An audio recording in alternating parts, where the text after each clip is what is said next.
हाँ दादी Shem Shem, दादी शेम शेम। दादी बाहर नहा रही है। पागल दादी बाथरूम में नहीं नहाती है। 8 साल का हर्ष और 6 साल की रिया ने जब अपनी दादी को बाहर सहन में बिना कपड़ों के नहाते हुए देखा तो हंस हंस कर दादी का मजाक बनाने लगे। बच्चों की आवाज़ सुनकर बहू पूनम बाहर आई और अपनी सास कुमकुम देवी जी को देखकर बोली, हे भगवान, इस बुढ़िया को तो शर्म ही नहीं है। जहाँ मन करता है वहीं बैठकर नहा लेती है। शर्म नाम की तो कोई चीज़ ही नहीं है कि बहू बेटा और बच्चे भी हैं इस घर में। बुढ़िया खुद तो पागल हो ही गई है, हमें भी पागल करके छोड़ेगी।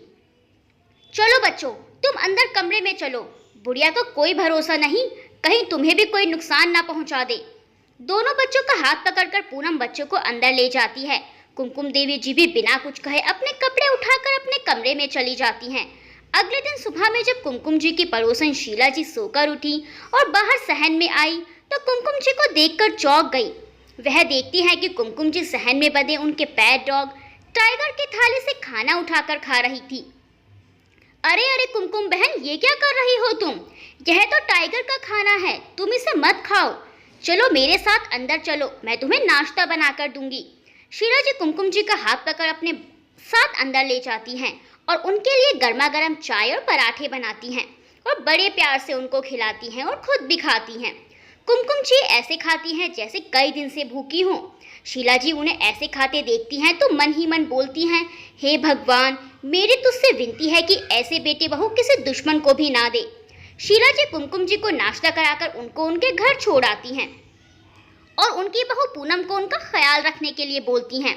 शीला जी के जाने के बाद बहू पूनम अपनी सास को धक्का देकर कहती है, इस बुढ़िया ने मेरा जीना हराम कर दिया है। पता नहीं कैसे नजर चुराकर बुढ़िया बाहर भाग जाती है।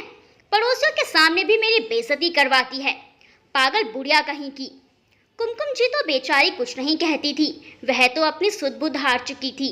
चाहे उन्हें मारो पीटो, धक्का दो या गालियां, वह बेचारी विधवा बूढ़ी कुछ नहीं कहती थी। जब स्वस्थ होने पर उनमें जालिम बहू का सामना करने की हिम्मत ना थी तो अब मानसिक संतुलन बिगड़ जाने पर वह बहू को क्या कह सकती थी। पूनम ने अपनी सास को उनके कमरे में बंद कर दिया और खुद बड़बड़ करती अपने कमरे में सोने चली गई। शाम को ऑफिस से जब प्रेम घर आया तो आते ही पति पर बरस पड़ी, क्या जी, क्या समझ रखा है आपने मुझे? मैं कोई रोबोट हूँ या कोई मशीन हूँ? मैं घर का भी सारा काम करूँ और आपके दो बच्चों को भी संभालूं, उनको स्कूल भेजूं, फिर उनको होमवर्क करवाऊं और तो और आपकी पागल माँ को भी संभालूं। पूनम गुस्से में एक सांस में सब बोले चली जा रही थी। जब बुढ़िया भली चंगी थी तब मुझे बेड से पैर उतारने की भी जरूरत नहीं पड़ती थी, पर जब से यह बुढ़ी पागल हुई है सारे घर की जिम्मेदारी मेरे सर पर आन पड़ी है। मैंने आपसे कितनी बार कहा है जी कि अब यह पागल बुढ़िया हमारे किसी काम की नहीं रही। इसके घर में रहने से मेरा काम ही बढ़ता है उल्टा। आप तो सुबह ऑफिस जाते हैं और शाम को लौटते हैं, लेकिन मुझे सारे दिन इस बुढ़िया की चौकीदारी करनी पड़ती है। आप इसे पागल खाने में क्यों नहीं भर्ती करवा देते? मुझे भी चैन की सांस मिले। बल्कि कभी कभी तो मुझे डर लगता है कि कहीं ये मुझे या मेरे बच्चों को ही नुकसान ना पहुंचा दे। इससे पहले प्रेम कुछ कहता तभी पड़ोस से एक बच्चा भागते हुए आया और बोला, प्रेम चाचा, पूनम चाची, बाहर चलिए, देखिए दादी माँ बाहर क्या कर रही है। बच्चे की बात सुन प्रेम और पूनम दोनों बाहर भागते हैं और देखते हैं कि घर के बाहर जो कपड़े इस्त्री करने वाले भैया होते हैं, कुमकुम जी उस बेचारे के इस्त्री किए हुए सारे कपड़े सड़क पर बिखेर देती हैं और हंस हंस कर खूब तालियां बजाती रहती हैं। इस्त्री वाले भैया बेचारे अपने कपड़े समेटने में लगे होते हैं। प्रेम और पूनम दोनों अपनी माँ को खींचकर अंदर ले जाते हैं। प्रेम अपनी माँ पर हाथ उठाते उठाते रुक जाता है और फिर दांत भींचकर पूनम से कहता है, पूनम, तुमने तो इस पागल को कमरे में बंद कर दिया था ना, तब यह बाहर कैसे निकली? पूनम बोली, हाँ जी, मैंने तो इसे कमरे में बंद किया था, ना जाने कैसे बाहर आई। तुम सही कहती थी, इसकी हरकतें तो दिन प्रतिदिन बढ़ती ही जा रही हैं। इस पागल का सच में कोई भरोसा नहीं, कब क्या कर दे। तुम सही कहती थी, इसे तो पागल खाने ही छोड़कर आना पड़ेगा, वरना यह हमें भी पागल कर देगी अपने साथ साथ। कुमकुम देवी जी कोने में सहमी सी खड़ी रही। प्रेम कहता है, तुम फिक्र मत करो पूनम, बस मेरी छुट्टी होने तक का इंतजार करो। ऑफिस से छुट्टी मिलते ही मैं मेंटल असाइलम में जाकर डॉक्टर से बात करता हूँ और इसे भर्ती कराकर छुटकारा हासिल करता हूँ। कुमकुम जी एक बहुत बड़े किसान की बेटी थी। घर में राजकुमारियों जैसे ठाट बाट थे उनके। बचपन से ही उन्हें हर काम सीखने का बड़ा शौक था। बेटी की बुद्धिमत्ता और शौक को देखते हुए उनके माता पिता ने उन्हें सारे हुनर सिखाने में कोई कमी ना छोड़ी थी। विवाह के लायक होने तक कुमकुम जी हर काम में माहिर हो चुकी थी। चाहे सिलाई हो या कढ़ाई बुनाई, खाना पकाना हो या भिन्न भिन्न प्रकार की पेंटिंग्स बनाना, हर काम बड़ी सफाई से अंजाम दिया करती थी कुमकुम जी। उनका विवाह कम उम्र में ही हरीश कुमार जी से कर दिया गया था। वह कपड़े की छोटी सी दुकान चलाते थे। हरीश जी अमीर ना सही परंतु बड़े सज्जन व्यक्ति थे। उनकी सज्जनता से मोहित होकर ही कुमकुम जी के माता पिता ने उन्हें अपनी बेटी के लिए पसंद किया था। हरीश जी की कमाई से घर खर्च मुश्किल से पूरा होता था, लेकिन कुमकुम जी ने अपनी सूझबूझ और हुनर से अपने पति के साथ कंधे से कंधा मिलाते हुए घर की सारी जिम्मेदारी संभाली। अपने दोनों बच्चे, बड़े बेटे मनु और छोटे बेटे प्रेम को उच्च शिक्षा दिलवाने के लिए क्या क्या जतन नहीं किए। अपनी सूझबूझ और हुनर से कभी स्वादिष्ट अचार और पापड़ बनाकर बेचे, तो कभी चादरों पर भिन्न भिन्न प्रकार की फूल पत्तियों वाली कढ़ाई करके बेची, तो कभी मोहल्ले की औरतों के एक से बढ़कर एक डिजाइन वाले सूट और ब्लाउज सिले, तो कभी सर्दियों में तरह तरह के स्वेटर बुनकर बेचे। कुमकुम जी के हुनर के चर्चे दूर दूर तक फैले हुए थे। कुमकुम जी एक अच्छी पत्नी और माँ होने के साथ साथ एक अच्छी बहू भी थी। अपने सास ससुर की भी खूब सेवा करती थी। दोनों पति पत्नी अपनी सूझबूझ, अपने हुनर और प्यार से अपने घर को संजो रहे थे। अचानक लीवर के कैंसर ने हरीश जी को ऐसा घेरा कि फिर बिस्तर से उठ नहीं पाए। काफी इलाज कराने के बाद भी अपनी प्यारी पत्नी और बच्चों को अकेला छोड़कर चल बसे। पति की मौत के बाद कुमकुम जी को ऐसा सदमा लगा कि वह भी बीमार बीमार सी रहने लगी। प्रेम उन्हें डॉक्टर के पास लेकर गया और सारे चेकअप करवाए, परंतु सारे टेस्ट तो नॉर्मल थे। डॉक्टर ने कहा कि माँ जी को कोई बीमारी नहीं, इनको कोई न कोई ऐसा सदमा है जो इन्हें अंदर ही अंदर खाए जा रहा है। आप माँ जी का खाने पीने का भली भांति ख्याल रखें और इन्हें खुश रखें, अपने आप यह जिंदगी की तरफ लौट आएंगी। हरीश जी के गुजर जाने के बाद तो कुमकुम जी ने और भी मेहनत की थी। बेटे मनु की शादी तो हरीश जी ने अपने जीवन में ही कर दी थी, परंतु प्रेम तब तक पढ़ ही रहा था। मनु शादी के 2 साल बाद ही कनाडा में सेटल हो गई थी। वहां पर मनु और उसके पति आनंद जी दोनों ही जॉब करते थे, इसीलिए मनु माँ से बात करने का समय कम ही निकाल पाती थी। फिर कुमकुम जी को कुछ सुनता भी ऊंचा ही था, इसीलिए मनु अपने भाई से ही फोन पर माँ की तबीयत मालूम कर लेती थी। प्रेम की जिम्मेदारी अभी कुमकुम जी के कंधों पर बाकी थी, इसीलिए खुद को किसी तरह संभाला और वापस जिंदगी की तरफ लौट आई। प्रेम भी अब पढ़ लिख कर नौकरी पर लग चुका था, इसीलिए सोचा कि क्यों ना प्रेम का विवाह कराकर एक प्यारी सी बहू घर लाई जाए। बहू के आने से घर में रौनक तो होगी ही साथ वे घर के काम में भी मेरा हाथ बटाएगी, तो मैं भी अपने घर के 70 काम संवार पाऊंगी। लेकिन कुमकुम जी को क्या पता था कि पूनम के रूप में वह दुल्हन नहीं अपने घर में नागिन लेकर आ रही हैं, जो उनको डसकर डकार भी ना लेगी। अभी तो पति की मौत के जख्म भी ना भरे थे, अभी तो हरीश जी का सदमा उनके दिलो दिमाग से निकला भी नहीं था। ऊपर से बहू के बर्ताव ने उन्हें फिर से उसी राह पर लाकर छोड़ दिया। घर की जिम्मेदारी तो कुमकुम जी ने ना जाने कब से संभाली हुई थी, परंतु पूनम बात बात पर उनको जो मेंटल टॉर्चर करती थी वह उनके बर्दाश्त के बाहर था। बुढ़िया, ओ बुढ़िया, अरे कहाँ मर गई, जरा मेरे लिए एक गिलास पानी तो लेकर आना। कुमकुम जी ने कहा, अभी आई बहू। कुमकुम जी जल्दी जल्दी बहू के लिए पानी लेकर जाती हैं, तो बहू पानी पीने के बजाय फेंक देती है और कहती है, ए बुढ़िया, इस ग्लास में नहीं नए वाले ग्लास में लेकर आ। कुमकुम जी दोबारा नए वाले ग्लास में पानी लेकर जाती हैं, तो पूनम फिर से पानी उड़ेल देती है। बोलती है, बुढ़िया नॉर्मल नहीं, मुझे चिल्ड पानी चाहिए, जा दोबारा लेकर आ।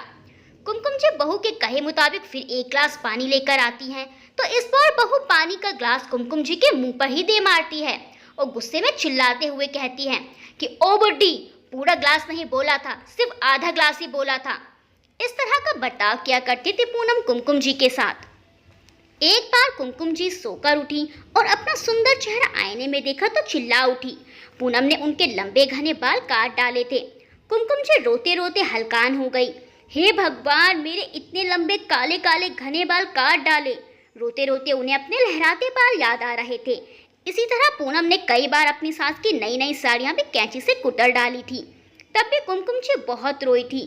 पूनम जानबूझकर कभी कुमकुम जी की चाय में चीनी की जगह नमक डाल देती, तो कभी उनके वॉशरूम में लॉक करके भाग जाती। प्रेम तो पूनम के हाथों की कठपुतली बन चुका था। वह उन सारी यातनाओं और पीड़ाओं को भुला चुका था जो उसकी माँ ने सिर्फ और सिर्फ उसके खातिर सही थी। उधर पूनम की हरकतों की वजह से कुमकुम जी की दिमागी हालत दिन प्रतिदिन बिगड़ती जा रही थी। डॉक्टर ने तो हरीश जी की मौत के वक्त ही कह दिया था कि कुमकुम जी को हर तरह के टेंशन से दूर रखा जाए, लेकिन टेंशन तो बहुत छोटी चीज़ है। यहाँ तो पूनम के रूप में टेंशन का बहुत बड़ा पहाड़ उन पर टूट पड़ा था। मनु अपनी माँ से मिलने के लिए बहुत ज़्यादा उत्साहित थी। पूरे 3 साल बाद अपनी माँ को देखने वाली थी।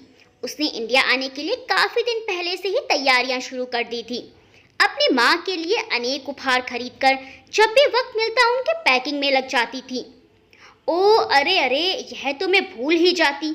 मेरा दिमाग भी ना जाने कैसा हो गया है। मनु हबड़ दबड़ में पैकिंग करते हुए बोली।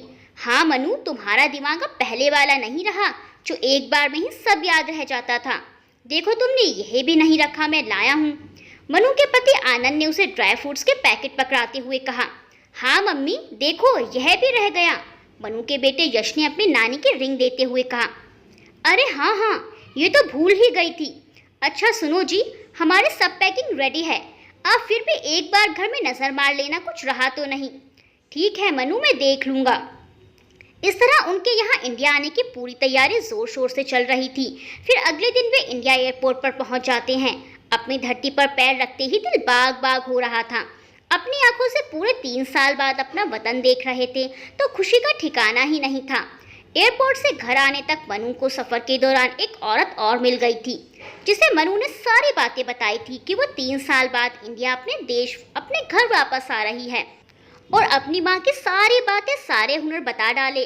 आंटी जी, मेरी माँ ऑलराउंडर है, ऑलराउंडर। मुझे गर्व है अपनी माँ पर। कोई काम ऐसा नहीं जो उन्हें ना आता हो। हर काम में परफेक्ट है मेरी मम्मी। मनु ने बड़ा इतराते हुए कहा। हाँ बेटी, होगी ही तुम्हारी माँ बहुत हुनर वाली। पहली औरतें तो खूब माहिर होती थी, लेकिन तुम्हारी माँ बहुत संस्कारी है। ये तो तुम्हें देखते ही, तुमसे बात करते ही पता चल चुका है। मनु अपनी माँ की तारीफ सुन गदगद हो उठी। बातों बातों में सफ़र कब पूरा हो गया पता ही नहीं चला। अब आंटी जी को भी अलविदा कहने का वक्त आ गया था। आंटी जी, कभी घर आना माँ से मिलने। हाँ बेटा, कभी मौका लगो तो ज़रूर आऊँगी। ठीक है बेटा, चलती हूँ। ठीक है आंटी जी, बाय बाय। और फिर दोनों अपने अपने रास्ते चल दिए। घर थोड़ी दूर पर ही था। मनु की धड़कनें तेज हो रही थी। जैसे ही घर के बाहर पहुंचे तो देखते हैं घर के बाहर कुछ लोग इकट्ठा हैं। लोगों को अपने घर के बाहर इकट्ठा देख मनु घबरा गई। वह गाड़ी से उतरी, आगे बढ़ी तो लोगों में कुछ बातें चल रही थी। उसने जानने की कोशिश की तो उसे कुछ पता ही नहीं चल पाया। बस लोग आपस में खुसर फुसर में लगे हुए थे। उसका दिल बैठा जा रहा था। घर के अंदर घुसी तो देखकर उसके पैरों तले जमीन खिसक गई। उसकी आंखें फटी की फटी रह गई। पीछे से आनंद और यश आए तो उनके भी होश उड़ गए। देखते क्या है कि माँ को जंजीरों से बांधा हुआ है। बिखरे बाल, बड़े नाखून, सूखे होठ, काली त्वचा, फटे कपड़े, नंगे पैर। हाल बेहाल उसकी माँ सर झुकाए जंजीरों से बंधी बैठी थी। मनु की आंखों के आगे अपनी माँ की तस्वीर उभरने लगी। उसकी माँ, वही माँ जिसने उसे विदेश भेजते हुए कई बातें याद रखने को बोली थी। वही साफ सुथरी माँ जिसे जरा भी गंदगी बर्दाश्त नहीं थी। वही दिमागदार माँ जो हर काम चुटकी बजाए कर लिया करती थी। वही माँ जिसने हमें परवरिश दी। यह सब सोचते हुए अपनी माँ की तरफ बढ़ी और नीचे ही फर्श पर माँ के पास बैठ गई और सबसे पहले अपनी माँ को जंजीरों की जकड़ से आज़ाद किया। फिर माँ का हाथ पकड़ा तो माँ डर गई। माँ, मैं हूँ मनु, आपकी मनु, आपकी बेटी, आपकी प्यारी बेटी माँ। उन्होंने उसे गौर से देखा और पहचानने की कोशिश करने लगी। उन्होंने उसे गौर से देखा और कहा, तू मेरी मनु है क्या? हाँ माँ, मैं आपकी मनु हूँ। इतना सुन माँ बिलक बिलक कर रोने लगी। मनु ने अपनी माँ को सीने से लगा लिया। एक तरफ खड़ी पूनम भी यह नज़ारा देख रही थी। आनंद और यश भी माँ के पास आकर बैठ गए थे। किस्मत भी क्या खेल खेलती है। 3 साल बाद माँ बेटी का मिलन हुआ तो भी कैसे। फिर मनु ने अपनी भाभी पूनम से पूछा, भाभी ये सब क्या है और ये सब कैसे हुआ? माँ तो भली चंगी थी, तो माँ की ऐसी हालत क्यों? और माँ को यह किस हाल में रखा हुआ है? मनु ने कई सवाल एक साथ किए। मनु के सवालों से पूनम के चेहरे पर हवाइयाँ उड़ गई। मनु भी अपनी माँ की ही तरह दिमागदार लड़की थी। उसने भाभी के चेहरे को देखकर ही अंदाजा लगा लिया। वह खड़ी हुई और भाभी के पास आई। उसने फिर यही सवाल दोहराए तो पूनम सकपका गई। बोली कि माँ जी पागल हो गई हैं, इसीलिए ऐसे बांधा है इन्हें, सबको परेशान करती रहती हैं। इतना सुनते ही मनु ने खींच के पूनम के मारा। पूनम चिल्ला उठी, मुझे क्यों मार रही हो तुम? तुम्हारी माँ ने मेरा ही जीना हराम कर रखा है। पागल खाने जाएगी तुम्हारी माँ। मनु ने अपने पैर से चप्पल निकाल पूनम को बजा डाला। पूनम चिल्लाती हुई अपने कमरे में जा घुसी और दरवाजा बंद कर लिया। तभी वहां मनु का भाई प्रेम भी आ गया। मनु को देख घबरा उठा। मनु ने प्रेम से भी यही सवाल किए और वो भी यही जवाब देने लगा। मनु ने एक खींच कर प्रेम को जड़ दिया। वह गाल पर हाथ रखे एक तरफ खड़ा हो गया। कहने लगा, हम क्या करें? जब माँ पागल हो गई है तो परेशान करती है, अब पागल खाने ही तो भेजना पड़ेगा ना। मेरी बात हो गई है, कल यह पागल खाने ही जाएगी। पागल खाने माँ नहीं तुम लोग जाओगे। तुम्हारे ऊपर मेंटल हरासमेंट का केस करूंगी। तुम्हें जेल भिजवा कर रहूंगी मैं। मेरी माँ की क्या हालत बना डाली तुम पापी लोगों ने। एक माँ तक संभाली नहीं गई तुमसे। अब देखना तुम मैं क्या करती हूँ। इतना बोल मनु अपनी माँ को उठाकर कमरे में ले गई। आनंद ने खाना ऑर्डर कर दिया। मनु ने अपनी माँ के बालों में तेल लगाकर मालिश की। उनके लिए जो कपड़े लाई थी वो निकाले और अपनी माँ को नहलाकर कपड़े पहनाए। तब तक खाना भी आ गया। अपने हाथों से माँ को खाना खिलाया, उनका मुंह साफ किया। तब तक बाल भी सूख गए। बाल बांधे और पहले की तरह दिखने वाली अपनी माँ को तैयार कर डाला। उसकी आंखों से आंसू बह रहे थे। तभी वहां पड़ोसन भी आ गई। पति और बच्चे संग मनु को देख बहुत खुश हुई और जब कुमकुम जी पर नजर पड़ी तो देखती ही रह गई। उसके बलाएं लेना शुरू कर दिया। कितनी सुंदर दिख रही थी, जैसे पहले कभी दिखती थी। आज बेटी के आने से कुमकुम कुमकुम सी लग रही है। नहीं तो इसे देख मुझे बहुत रोना आता था। लेकिन आंटी जी, माँ के साथ क्या हुआ है? उन्होंने माँ के साथ क्या किया है जो माँ को पागल कर दिया? मनु ने बहुत गहराई से पूछा। बेटा क्या बताऊं, जब से पूनम इस घर में आई है इस घर को नर्क बना डाला है। कुमकुम ने इस घर को स्वर्ग बना रखा था, इस डायन ने घर को बर्बाद कर डाला, कुमकुम को पागल करके। ये कुमकुम के साथ बहुत बुरा व्यवहार करती थी। इससे ही सारा घर का काम कराती और पति के आगे दिखाती कि मैं सब करती हूँ। और तो और इसे आते जाते छेड़ती थी, इसको चूंटी काटती। ये झाड़ू लगाती तो पीछे से कहीं के भी छिलके गिरा देती। दरवाज़ा बार बार खोल बंद कर उसको चू चू की आवाज़ करती। ऐसी हरकतें करती जिससे इसके दिमाग पर असर पड़ गया। ये बातें सुन मनु के अंदर और गुस्सा भर गया। उसने दोनों पर मेंटल हरासमेंट का केस कर दिया।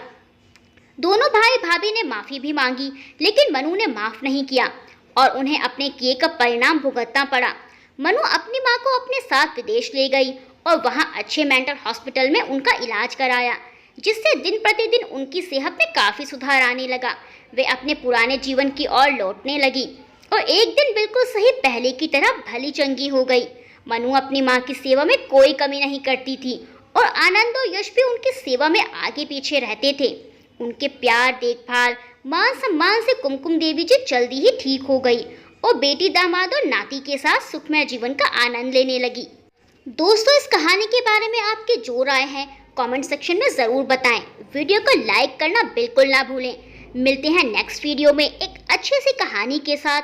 तब तक के लिए बाय बाय फ्रेंड्स।